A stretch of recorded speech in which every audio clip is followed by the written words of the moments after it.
Morning everyone. Here I am, not far from Chelmsford on the outskirts, sort of the southern edge really, and the building behind me is the building that I'm going to paint. Just thought it's not a bad day, it's cool, no wind, ideal for watercolour painting, and not a great deal of light, but I've got everything I need, so let's get cracking.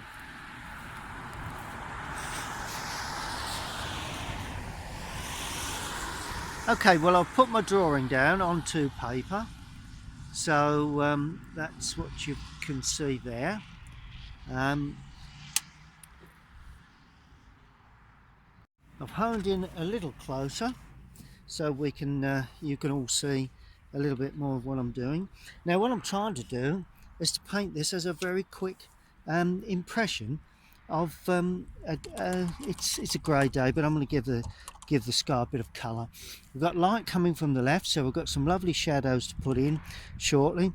In the sky I'm going to use a little bit of raw sienna in there.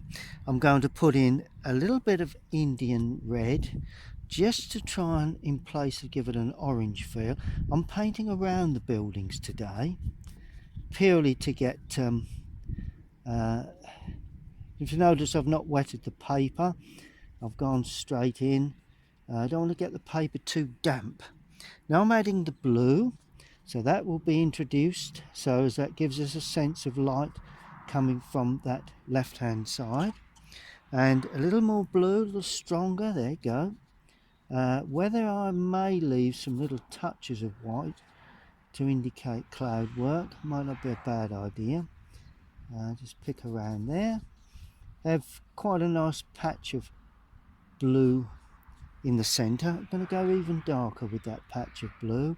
I always like a patch of blue within the center sometimes. I say always, sometimes. Now I'm going to come down the building because it is like a cream. So I'm going to use this color purely to create the front of the building. As I say, if you keep your colors all uniform, in other words, whatever you use in the sky you try and use in the rest of your painting, then you'd be surprised it does help. And I'm putting a rough wash of the same color, just putting a bit of Indian red with that, just give it a bit of an orange there again for the front of the bit of the old barn. It's a converted barn, so in itself is a lovely subject, and a little more red for the gable end, because that's away from the light. So I've only used really cobalt blue, raw sienna and Indian red so far. Not a bad colour, Indian red, but okay, so that's looking quite good. And to continue with that theme, I'm bringing that down onto the land.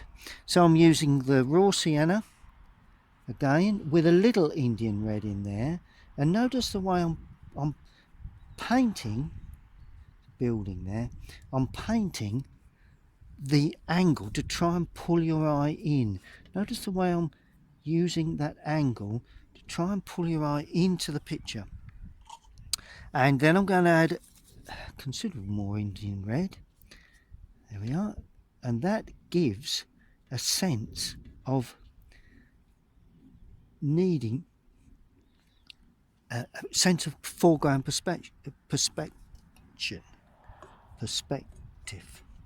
Don't know, something like that. Anyway, let's just keep painting. Don't talk, Colin, keep painting.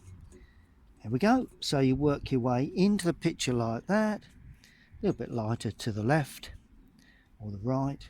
That's good. Right, now I can mop away any of these little areas that have built up along the roof line, along the edge there. I'm not spreading the paint, I'm lifting with a dry brush now. There we go. Right, now I can put a little bit of colour onto the roof line, and we begin to get a bit of sunlight now. Now the roof colour, I'm actually going to use light red for this, purely because it's a lovely sort of terracotta, I call it terracotta red, and it's always good well, I find it good for bringing colour to the roofs of buildings and chimneys, of course. And I'm putting it on fairly dark, not too dark, but a bit of strength to it. By and large, I suppose these will have shadows eventually, certain parts of this roof, but trying to get it down very quickly. And of course the roof on the old converted barn there has a bit more red in there, so I'm adding a little more Indian red. Don't want it too dark at this stage because that area is actually in sunlight, so it's I don't know, it's converted a few years ago, and I'm not sure about the name of the farm, but I will tell you at the end because I shall find out. So that's pretty much that.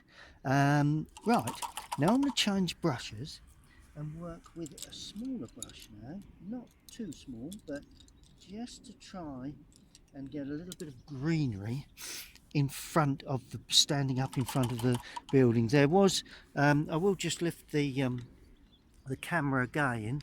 You can probably see then, I can just get it working. There we go. You can probably see the actual little trees in front of the cottage, and that's what I'm going to try and give an impression of, really. I mean, it's all very impressionist, and that's the way I like to paint. No sense in getting too fussy, free and easy with the application. I'm going to use Prussian blue. It's quite a strong blue, that, with cadmium yellow. That will give me a nice fresh green, and in that respect, don't want it too dark. I'm saying, not particularly dark, but don't mind a little, got a bit of, need a bit of strength, but I don't want it too yellow. And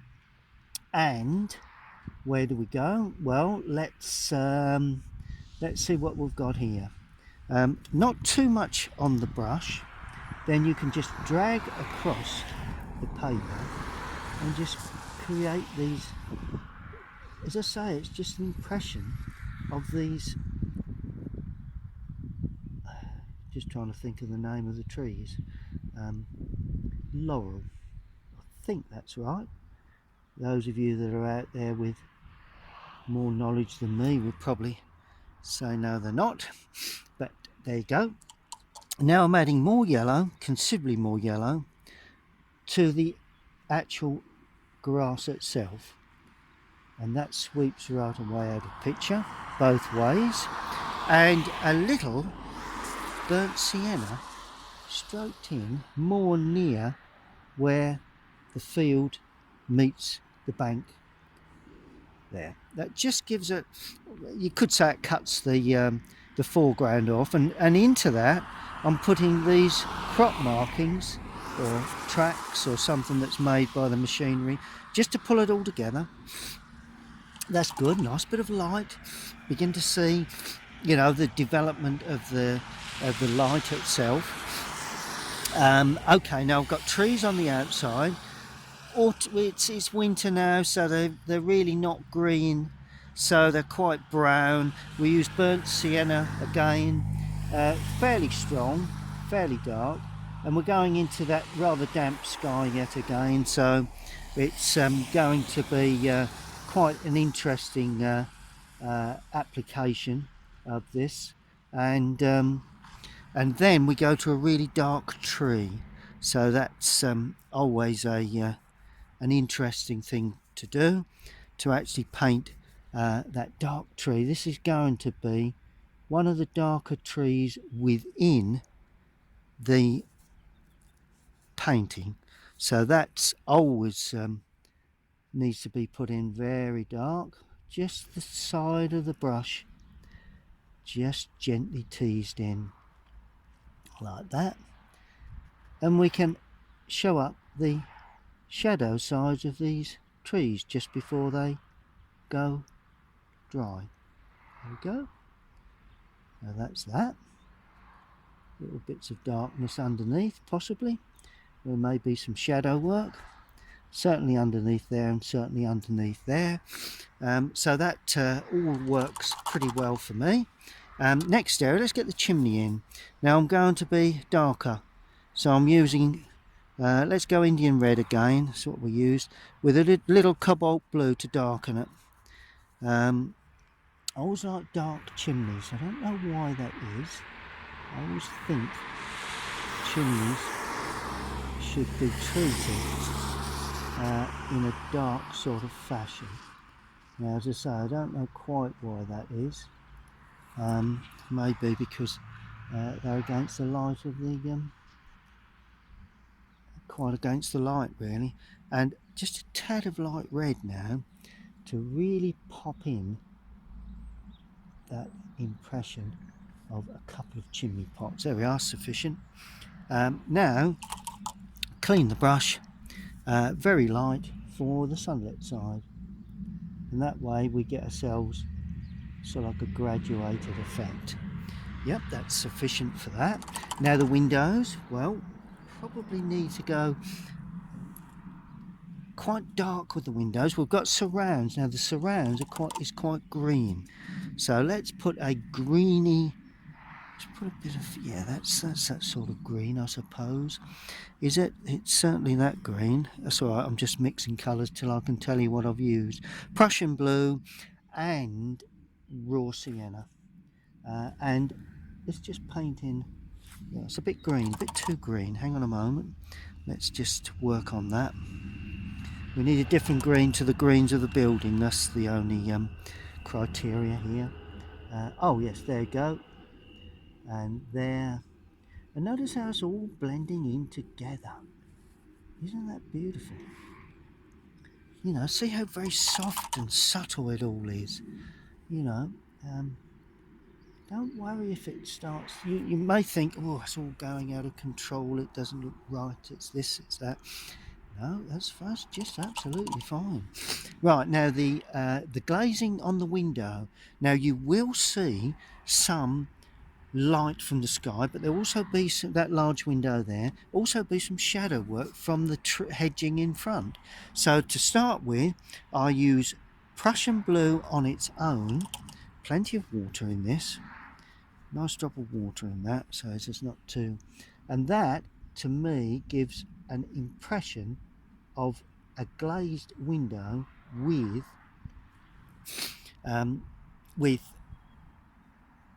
some of the sky being reflected. Now as I come down, there is a dark, I suppose that's quite browny grey really, greeny grey. It's quite muddy grey really. So let's use cobalt blue and burnt sienna. Oh yes, there we go. Now this is the shadow from, notice how it's still wet, from the reflection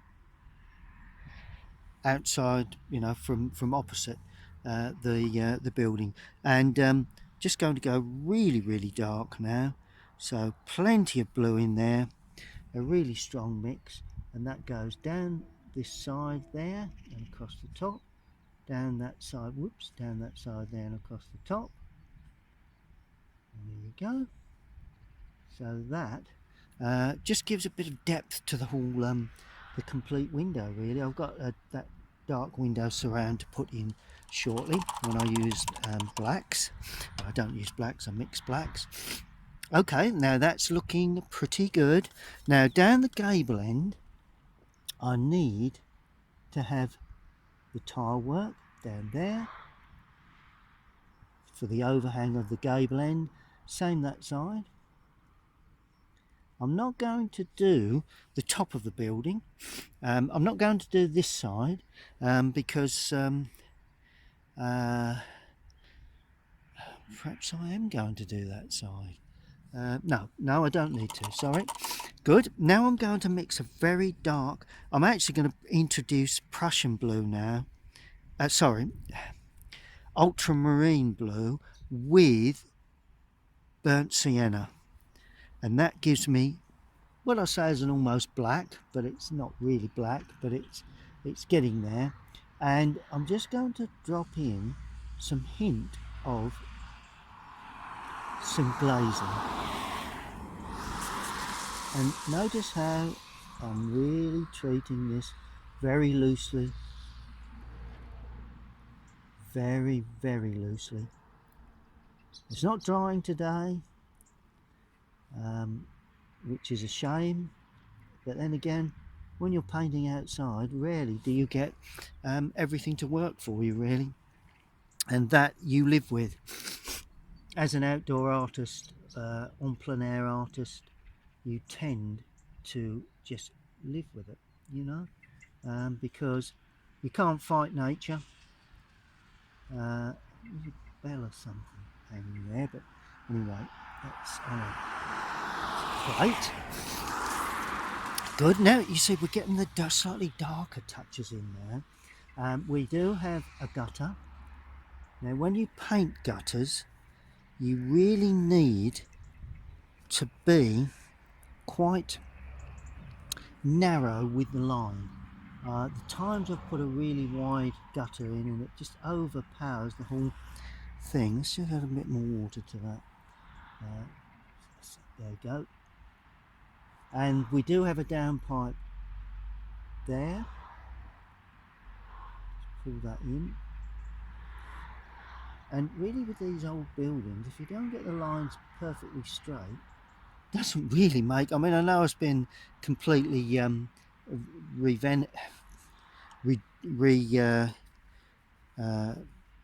built, and well, not rebuilt, but it's all been, let me just put this on and I'll tell you. There we go.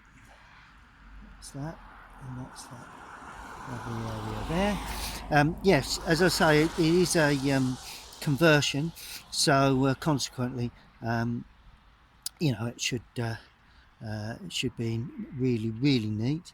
But on the other hand, I think we can get away with an awful lot when you paint.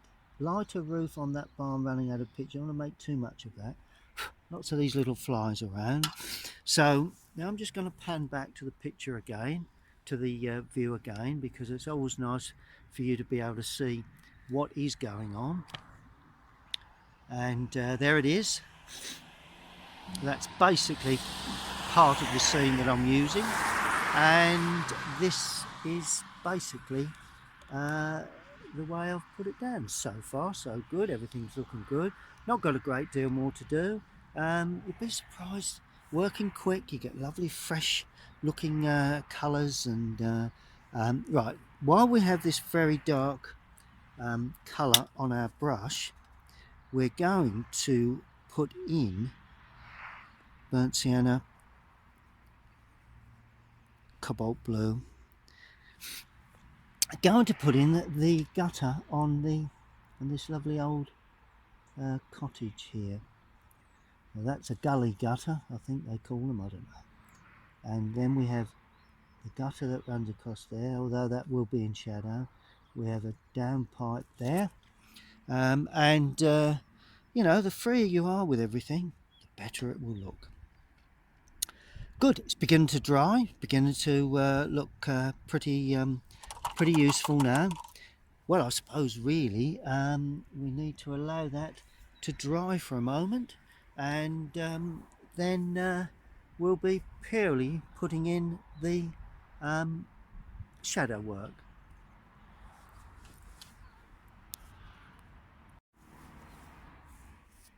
Okay, well, it just looks like shadow work time.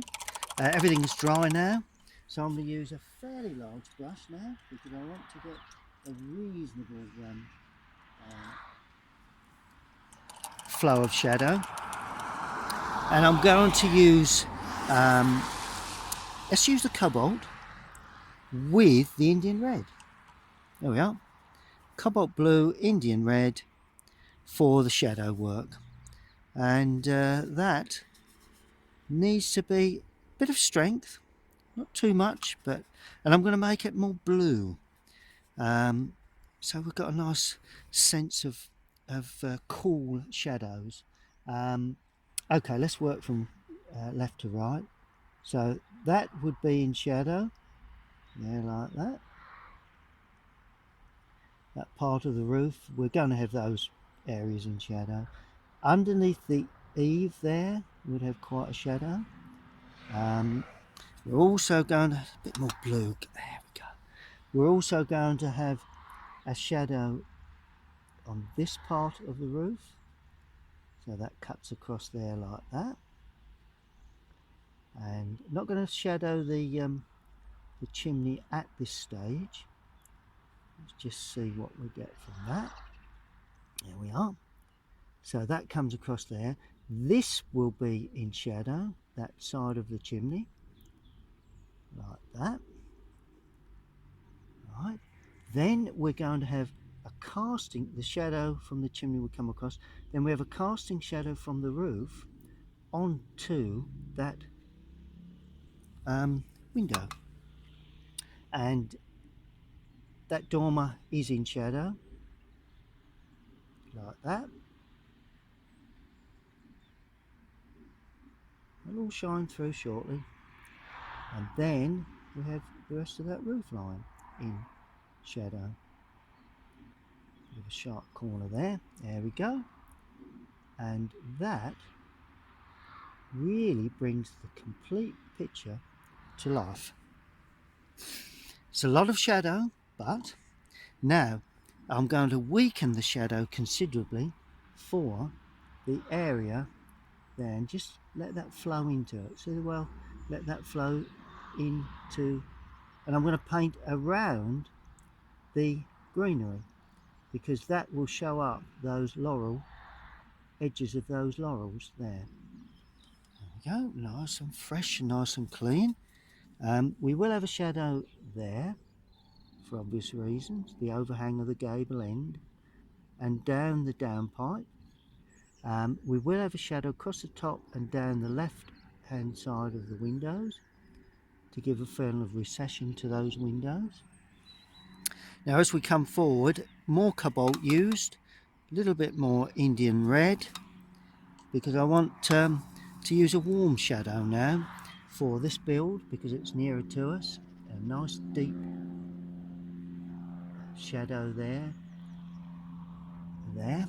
Let's add a bit more red to that. Let's try and really warm that shadow up. There you go. That's nice. See the way it's a nice warm shadow? Across the top, down the left of that window. Across the top, down the left hand side of there. There we go. And then of course we have that lovely big shadow from that side of that that's in shadow. That roof line there. And that will cast a shadow under the eave of that, small shadow up there, and then of course across that some of that roof line. There we go. Now I'm adding quite considerably more blue and trying to make the left hand side of all of these, that one's a bit more open, got a bit more life to it. There we go. So that's there, that's nice and dark and it's coming out like that. There's the left hand side of that tree, that shrub there, and that one. See the way it's beginning to show them up quite nicely. And they're just simply painted. It really is simplicity in itself that creates these effects, really. You know, no need to go too strong with everything. Bit of shadow there coming across, that's good. It just makes certain that that doesn't attract your eye. Got to attract your eye into that centre area there. And then of course we're going to have a nice sort of casting shadow across the foreground, and I'm going to go across the paper for that. Don't want to be too dark with this, just a little bit down in that foreground and running up towards the the focal point, which is the buildings, obviously. A little bit there just to help pull that left hand side in. And there we go. That's brilliant. And let's just finally, with a small brush, let's put in that lovely piece of that lovely fencing. Lovely bit of fencing.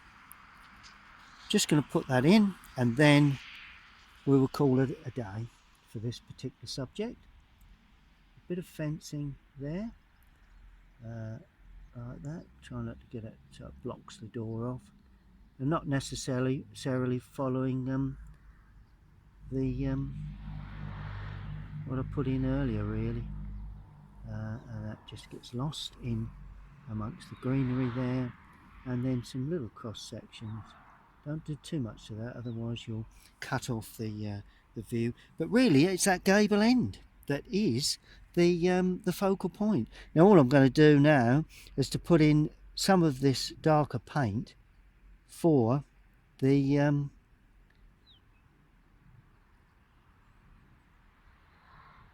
crop markings.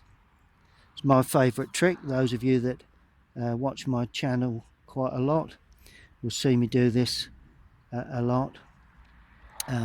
Just pulls your eye towards the picture, really, and that really is all that is required, apart from obviously signing. As I say to everyone, always sign your work, because when you become famous, which I've yet to do, that'll be of interest to someone. Okay, well, there you go. I'm now going to tear off the paper surround in the normal fashion. Still very wet down that bottom corner, but it shouldn't cause me any, but I'm going to do it anyway because I feel that it needs it, because you can't see it properly unless I do. There we go. So that comes off there. You just tear that away. Let's just see if I can just remove that. Yep, there we go. Tear that off. Tear that off. And that is, I think, I'm not sure of the barn, but it's on the outskirts of Chelmsford. I will put it on the end of the video, but that's the old barn and cottage, and that is the view.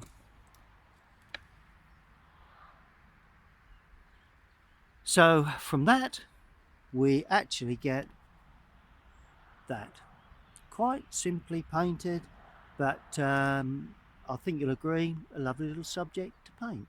Stay tuned to my YouTube channel, and there'll be more coming up in the future.